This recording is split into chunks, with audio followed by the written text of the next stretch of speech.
വരുന്ന തദ്ദേശ നിയമസഭാ തെരഞ്ഞെടുപ്പുകൾ മുൻനിർത്തിക്കൊണ്ട് BJP ചില നിഗൂഢമായ ലക്ഷ്യങ്ങളൊക്കെ കാണുന്നുണ്ട്, അതിലേക്ക് നീങ്ങുന്നുണ്ട്. അതിൽ പ്രധാനപ്പെട്ട ഒന്ന് ക്രൈസ്തവ വോട്ടിനായിട്ട് സുരേഷ് ഗോപിയെ അതിനായിട്ട് നിയോഗിച്ചു എന്നുള്ളതാണ്. അതായത് ക്രൈസ്തവരുടെ വോട്ട് BJPയിലേക്ക് വന്നു ചേരാനുള്ള.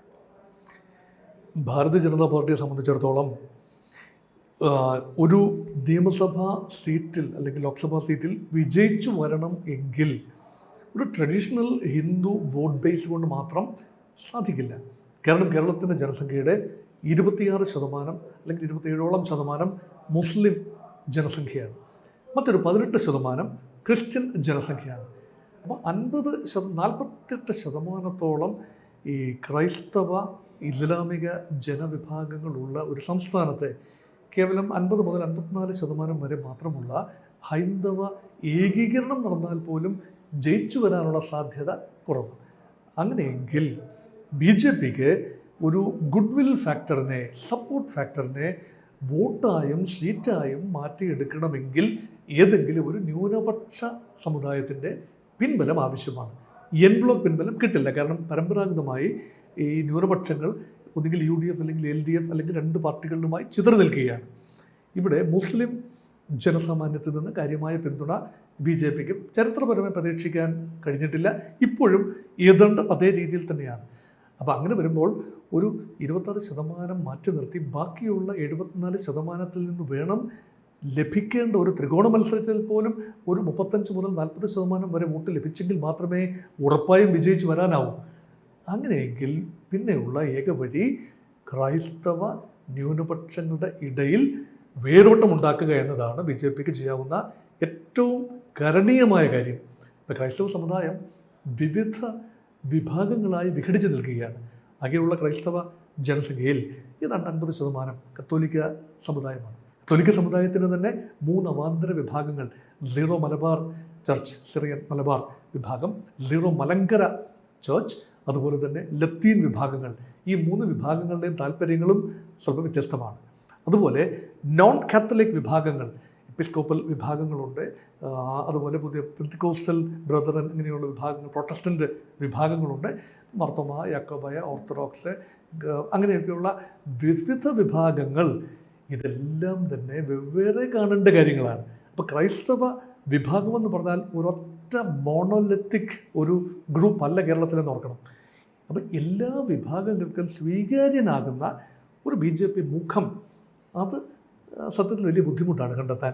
അപ്പോഴാണ് BJP മുഖമായി വന്ന ഒരു സിനിമാ താരത്തിൻ്റെ മുഖം അവിടെ ദൃശ്യമാകുന്നത്. അപ്പോഴാണ്. അത് മാത്രമല്ല, അദ്ദേഹത്തിനൊരു ട്രാക്ക് റെക്കോർഡുണ്ട്. പറഞ്ഞു വരുന്നത് സുരേഷ് ഗോപിയെക്കുറിച്ചാണ്. തൃശ്ശൂർ മണ്ഡലത്തിൽ എല്ലാ fighting against all oats Suresh ഗോപിക്ക് ജയിച്ചു വരാൻ 20% ക്രിസ്ത്യൻ പോപ്പുലേഷനുള്ളൊരു മണ്ഡലമാണെന്ന് ഓർക്കണം. അവിടെ സുരേഷ് ഗോപിക്ക് 75,000 വോട്ടിന് ഭൂരിപക്ഷത്തിന് വിജയിച്ചു വരാൻ കഴിയുമ്പോൾ അതിനർത്ഥം എന്താണ്?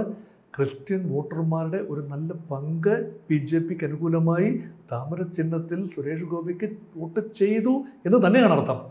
ആ ഒരു ട്രാക്ക് റെക്കോർഡ്. അത് മാത്രമല്ല, ഏത് അരമനയിലും കയറി ചെല്ലാൻ സുരേഷ് ഗോപി ഒരു ഒരു ഒരു സിനിമാ താരം എന്ന നിലയിലും സാമൂഹ്യ വ്യക്തിത്വം എന്ന നിലയിലുമാണ് പലപ്പോഴും ക്രൈസ്തവ സഭ അധ്യക്ഷന്മാർ കാണുന്നത്. ശ്രീ K. സുരേന്ദ്രൻ കടന്നു ചെല്ലുന്നത് പോലെയോ, V. മുരളീധരൻ കടന്നു ചെല്ലുന്ന പോലെയോ, കുമ്മനം രാജശേഖരൻ കടന്നു ചെല്ലുന്ന പോലെയോ, ഇനി ഒരുപക്ഷെ ഈവൻ രാജീവ് ചന്ദ്രശേഖർ കടന്നു ചെല്ലുന്ന പോലെ പോലുമോ അല്ല സുരേഷ് ഗോപി. അദ്ദേഹത്തിന് പാർട്ടിക്ക് അതീതമായ ചില ബന്ധങ്ങളുണ്ട്. അതുകൊണ്ടായിരിക്കാം അദ്ദേഹത്തെ ദേവാലയങ്ങളിലേക്കും അരമനകളിലേക്കും ക്രൈസ്തവ സഭാ മേലധ്യക്ഷന്മാരുമായി സംസാരിച്ച് സൗഹൃദപ്പെടുത്തുന്നതിൻ്റെ നിലമൊരുക്കുന്ന തിരഞ്ഞെടുപ്പിന് മുമ്പ് നിലമൊരുക്കലാണ്. അതിനുള്ള ഒരു ആളായി, ഒരു മുഖമായി സുരേഷ് ഗോപിയെ ഉപയോഗിക്കുന്ന കാഴ്ച കാണും. സാർ പറഞ്ഞത് ശരിയാണ്. ലൂർദ് പള്ളിയിലൊക്കെ നമ്മൾ കണ്ടതാണ്. മാതാവിന് കിരീടം നൽകിയും അത്തരത്തിൽ ഒരു ക്രിസ്ത്യ വിഭാഗത്തെ നേടിയെടുക്കാൻ അദ്ദേഹത്തിന് സാധിച്ചു. പക്ഷെ അവിടെ വീണ്ടും ഒരു പ്രശ്നം വരുന്നുണ്ട്. ഇപ്പോൾ മുൻകാലഘട്ടങ്ങളിൽ ഒരു ബിഷപ്പ് അല്ലെങ്കിൽ ഒരു മേലാധികാരി പറയുമ്പോൾ വോട്ടേഴ്സ് ഇത്തരത്തിൽ വോട്ട് ചെയ്യുമായിരുന്നു. ഇപ്പോൾ പള്ളിയിൽ പണ്ടൊക്കെ ഞായറാഴ്ച ദിവസങ്ങളിൽ ഇങ്ങനെ പറയും, ഇതിന് കുത്ത് എന്ന് പറയുമ്പോൾ പക്ഷെ ഇപ്പോഴത്തെ ഒരു പുതുതലമുറ എന്ന് പറയുന്ന അവർക്ക് വ്യക്തിപരമായിട്ടുള്ള രാഷ്ട്രീയമുണ്ട്, രാഷ്ട്രീയ ബോധമുള്ളവരാണ്. അപ്പോൾ അത്തരത്തിൽ ഇത് എത്രമാത്രം വിജയത്തിലോട്ട് കിടക്കും? വളരെ വാലിഡ് ഒരു ഒബ്സർവേഷനാണത്. മുൻകാലങ്ങളെ പോലെയല്ല ഇപ്പോഴത്തെ പള്ളിയുടെ അല്ലെങ്കിൽ പള്ളി മേൽപ്പട്ടക്കാരുടെ ഒരു ഡിക്റ്റാറ്റ്. ഒന്ന്, അവരങ്ങനെ തെളിച്ച അഭിപ്രായങ്ങൾ പറയാറില്ല. രണ്ട്, ഇടയലേഖനങ്ങളുടെ എണ്ണം കുറഞ്ഞു വരുന്നു. ഇടയലേഖനങ്ങളിലൂടെ ഒരു പാർട്ടിക്ക് അനുകൂലമോ പ്രതികൂലമോ ആയി മനസ്സുകളെ തിരിക്കാൻ ഒരു മെത്രാനും അല്ലെങ്കിൽ ഒരു വൈദികനും ഇപ്പോൾ അങ്ങനെ വരില്ല. അല്ല എങ്കിൽ അതുപോലെ ഗൗരവമുള്ള വിഷയങ്ങൾ ഉണ്ടാവണം. ഇടയലേഖനം പറയുമ്പോൾ ഒരു പാർട്ടിയുടെ പേര് പറയാതെ അദൃശ്യമായ ചില സൂചനകൾ നൽകിക്കൊണ്ട് ഞായറാഴ്ചകൾ വായിക്കുന്ന ഇടയലേഖനത്തിലൂടെ ചില നിർദ്ദേശങ്ങൾ ഇപ്പോഴും നൽകുന്നുണ്ട്, ഇല്ല എന്നല്ല. പക്ഷേ ഒരിക്കലും അത് BJPക്ക് അനുകൂലമോ പ്രതികൂലമോ ആകുന്ന കാര്യങ്ങളല്ല എന്ന് ഓർക്കണം.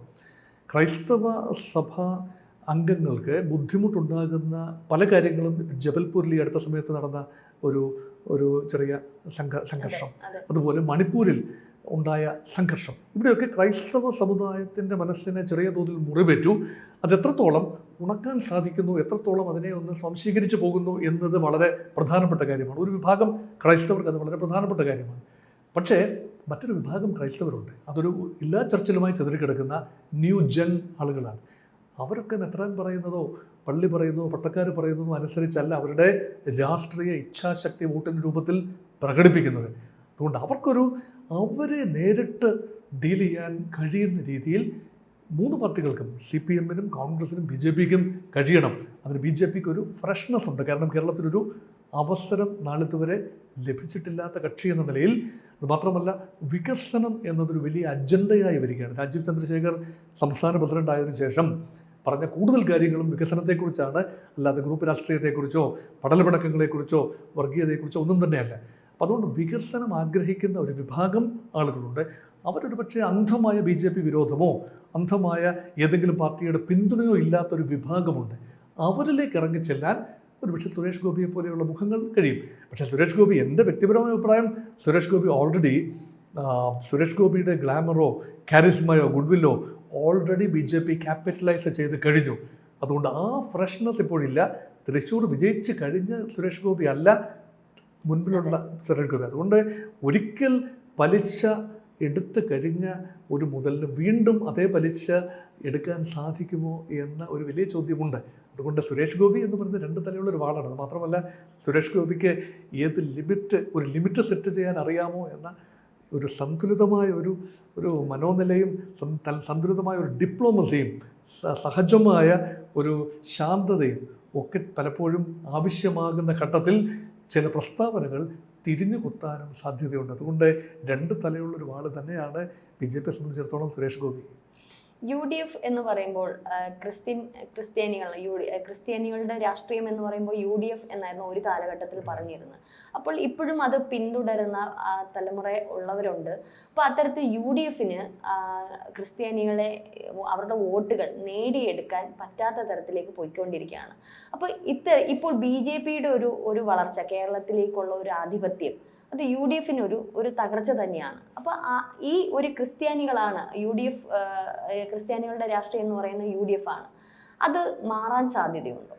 പരമ്പരാഗതമായി മധ്യ തിരുവിതാംകൂറിലും അല്ല എങ്കിൽ കേരളത്തിൻ്റെ മധ്യഭാഗത്ത് തൃശ്ശൂർ ജില്ല, ആലപ്പുഴ ജില്ല, എറണാകുളം ജില്ല, ഇടുക്കി ജില്ല, പത്തനംതിട്ട ജില്ല, കോട്ടയം ജില്ല, കൊല്ലം ജില്ലയുടെ വടക്ക് കിഴക്കൻ ഭാഗങ്ങൾ, ഇവിടെയൊക്കെയാണ് ഒരു ക്രിസ്ത്യൻ ബെൽറ്റ് എന്ന് പറയുന്നത്. അപ്പോൾ അവിടെയുള്ള പ്രധാന കക്ഷികളിൽ കോൺഗ്രസ് പാർട്ടിക്ക് വോട്ട് ചെയ്യുന്ന അല്ലെങ്കിൽ UDF സംവിധാനത്തിന് കേരള കോൺഗ്രസുകൾ മാറി മാറി UDF സംവിധാനത്തോടൊപ്പം നിന്നു. Joseph group, Mani group, Pillai group, അതുപോലെ TM ജേക്കബിൻ്റെ ഗ്രൂപ്പ്, ഇതെല്ലാം തന്നെ മാറിയും മറിഞ്ഞുമൊക്കെ UDFൻ്റെയും LDFൻ്റെയും ഭാഗമായി മാറി മറിഞ്ഞ് നിന്നിട്ടുള്ളതാണ്. അപ്പോഴൊക്കെ UDFനോട് മൃദു സമീപനമാണ് പലപ്പോഴും ക്രിസ്ത്യൻ ന്യൂനപക്ഷങ്ങൾ കാട്ടിയിരുന്നത്. പ്രത്യേകിച്ച് പത്തനംതിട്ട ജില്ല, കോട്ടയം ജില്ല മുതലായ ഇടങ്ങളിൽ. ഇന്ന് നോക്കൂ, പത്തനംതിട്ട ജില്ലയിലെ 5 നിയമസഭാ മണ്ഡലങ്ങളിൽ ഒന്നുപോലും UDFൻ്റെ കറ്റിയില്ല എന്നോർക്കണം. അപ്പോൾ ക്രിസ്ത്യൻ ന്യൂനപക്ഷത്തിൻ്റെ വോട്ടും ക്രിസ്ത്യൻ ന്യൂനപക്ഷങ്ങൾ ഏറെ താമസിക്കുന്ന ജില്ലകൾ, ഒരു ജില്ലയിലും ക്രിസ്ത്യൻ ഭൂരിപക്ഷമില്ല എന്നോർക്കണം. കോട്ടയം ജില്ലയിൽ പോലും ക്രിസ്ത്യൻസ് ന്യൂനപക്ഷം തന്നെയാണ്, പത്തനംതിട്ട ജില്ലയിൽ ന്യൂനപക്ഷം തന്നെയാണ്. പക്ഷേ നിർണായക ന്യൂനപക്ഷമാണ്, മുസ്ലിം സമുദായത്തേക്കാൾ കൂടുതൽ എണ്ണമുള്ള ന്യൂനപക്ഷമാണ് ഈ ജില്ലകളിലെങ്കിലും ക്രിസ്ത്യൻ സമുദായം.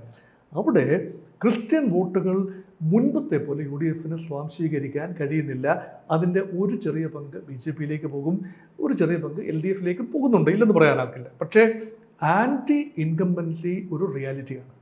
ഈ ആൻറ്റി ഇൻകംബൻസി ഇടതുപക്ഷത്തിനെതിരെ, പിണറായി വിജയനെതിരെ സംഭവിക്കുന്ന ഒരു ഭരണവിരുദ്ധ വികാരം, ആ ഭരണവിരുദ്ധ വികാരം സംസ്ഥാന തലത്തിലെങ്കിലും ഏറ്റവും കൂടുതൽ ഗുണകരമാകുന്നത് ഡിഫാക്ടോ ഡിഫോൾട്ടായി അത് UDF തന്നെയാണ്. അതുകൊണ്ട് UDF സ്നേഹിക്കുന്നത് കൊണ്ട് മാത്രമല്ല, ഭരണവിരുദ്ധ വികാരത്തിൻ്റെ പ്രയോജനം ആദ്യം സംസ്ഥാന തലത്തിൽ ലഭിക്കുന്നത് പ്രധാന പ്രതിപക്ഷമായ കോൺഗ്രസിനാകുമ്പോൾ അല്ലെങ്കിൽ UDF ആ പ്രയോജനം ഒരുപക്ഷെ BJP നഷ്ടപ്പെടുന്നു. അപ്പോൾ അതിനും മുകളിൽ കാര്യങ്ങൾ സംഭവിക്കണമെങ്കിൽ ക്രിസ്ത്യൻ ന്യൂനപക്ഷങ്ങളിലേക്ക് വലിയൊരു പാലം BJP ഇടേണ്ടതുണ്ട്. അത് സംഭവിക്കുമെങ്കിൽ മധ്യ തിരുവിതാംകൂറിൽ ഉൾപ്പെടെ തൃശ്ശൂർ ജില്ലയിൽ ഉൾപ്പെടെ കാര്യങ്ങൾ മാറി മറിയാനുള്ള സാധ്യതയുണ്ട്. അതിൻ്റെ നഷ്ടം എങ്ങനെയാണ് എന്നത് ഇപ്പോൾ വളരെ ഏർലിയാണിത് പ്രഡിക്റ്റ് ചെയ്യാൻ. കാരണം ഹിന്ദു സമുദായത്തിലെ ഈഴവ സമുദായത്തിൽ നിന്ന് പോലും BJPയിലേക്ക് കാര്യമായ കുത്തൊഴുക്കുണ്ടാകുന്നു. അത് LDF വോട്ടുകളിൽ തന്നെയാണ് ചോർച്ച ഉണ്ടായിട്ടുള്ളത്. ഈഴവ സമുദായത്തിൻ്റെ UDF ബേസിലല്ല, മറിച്ച് LDF ബേസിൽ വൻ ചോർച്ചയാണ് ഉണ്ടായിട്ടുള്ളത്. സർ നേരത്തെ പറഞ്ഞതുപോലെ സുരേഷ് ഗോപിയുടെ വാക്കുകൾ കുറച്ച് നിയന്ത്രണങ്ങൾ ആവശ്യമാണെന്നുള്ളത്, ആ വാക്കുകളും അദ്ദേഹം വ്യക്തിപരമായിട്ട് ചെയ്തിട്ടുള്ള ചില ചാരിറ്റി പ്രവർത്തനങ്ങളും അല്ലേ തൃശ്ശൂർക്കാരെ കുറച്ചുകൂടി അദ്ദേഹത്തിലേക്ക് ആകർഷിച്ചത്? അദ്ദേഹത്തിന് ഒരു കളങ്കമില്ലാത്തൊരു മനസ്സുണ്ട് എന്ന് തൃശ്ശൂർക്കാർ മാത്രമല്ല, എല്ലാവരും രാഷ്ട്രീയക്കാർ കളങ്കമില്ലാത്ത മനസ്സുണ്ടായാൽ മാത്രം പോരാ. കൺസിസ്റ്റൻ്റ് നിലപാടുകളും അത് മാത്രമല്ല പ്രൊഡക്ടിവിറ്റിയും എല്ലാം തന്നെ ആവശ്യമാണ്. അതുകൊണ്ട് ആരെയും വെറുപ്പിക്കാത്ത നാവിന് ഉടമയ്ക്ക് മാത്രമേ ദീർഘകാലാടിസ്ഥാനത്തിൽ രാഷ്ട്രീയത്തിൽ ശോഭിക്കാൻ പറ്റൂ. അല്ല എങ്കിൽ ഒരു വൺ ടൈം വണ്ടറായി അത് മാറും. അതുകൊണ്ട് സുരേഷ് ഗോപിക്ക് അത്യാവശ്യം ആവശ്യമെന്ന് പറയുന്നത് താൻ അഭ്രപാളികളിൽ നിന്നും താഴേക്ക് ഇറങ്ങി വന്നു, 7ാം ക്ലൗഡിൽ നിന്നും അല്ലെ ക്ലൗഡ് 9ൽ നിന്നും താഴേക്ക് ഇറങ്ങി ഭൂമിയിലാണ് നിൽക്കുന്നത്. അഭ്രപാളികളിലല്ല ജീവിതം. Real life is different from real life. ഇത് തമ്മിൽ കൂട്ടിക്കുഴയ്ക്കാതെ പാർലമെൻറ്റിൻ്റെ ഉള്ളിലാണെങ്കിലും പുറത്താണെങ്കിലും അതിനാടകീയതയൊക്കെ മാറ്റി നിർത്തി ഒരു ശരാശരി രാഷ്ട്രീയക്കാരൻ്റെ മെയ്വഴക്കം കാട്ടാൻ സുരേഷ് ഗോപി പഠിച്ചാൽ വലിയ മാറ്റങ്ങൾ സംഭവിക്കും. അല്ല എങ്കിൽ ഒരുപക്ഷെ സുരേഷ് ഗോപിയെ കാണാനുള്ള കൗതുകത്തിന് ആളുകൾ ഇനിയും ഇരച്ചു കയറാം. അതൊക്കെ വോട്ടായി മാറും എന്ന് പറയുന്നത് ഒരുപക്ഷെ മരീചികയായി അവശേഷിക്കാനും സാധ്യതയുണ്ട്. കൂടുതൽ വാർത്തകളും വിശേഷങ്ങളും നിങ്ങളിലേക്ക് എത്താൻ ABC മലയാളം സബ്സ്ക്രൈബ് ചെയ്യുക, ബെൽ ബട്ടണും അമർത്തുക.